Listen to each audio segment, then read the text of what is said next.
জানাজা পড়ার জন্য সমবেত করার উদ্দেশ্যে কারো মৃত্যু সংবাদ তার আত্মীয় স্বজন এবং বন্ধু বান্ধবকে দিলে কি তা নিষিদ্ধ মৃত্যু সংবাদ ঘোষণা আওতায় পড়বে নাকি তা বৈধ?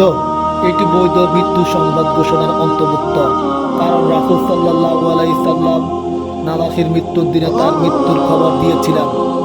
তাছাড়া মহিলা মসজিদ ঝাড়ু দিত। সাহাবায়ে কেরাম রাদিয়াল্লাহু তাআলা আনহু রাসূল সাল্লাল্লাহু আলাইহি সাল্লামকে তার মৃত্যুর সংবাদ না দিয়ে দাফন করে ফেললেন। সাল্লাল্লাহু আলাইহি সাল্লামকে তার মৃত্যুর সংবাদ না দিয়ে দাফন করে ফেললেন। তিনি বলেন, তোমরা যদি আমাকে খবরটি দিতে।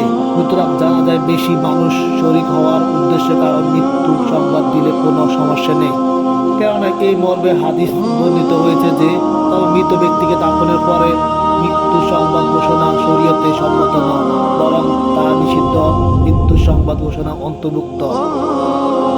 বুখারী জানাজা অধ্যায় হাদিস নাম্বার 1327, মুসলিম জানাজা অধ্যায় হাদিস নাম্বার 951।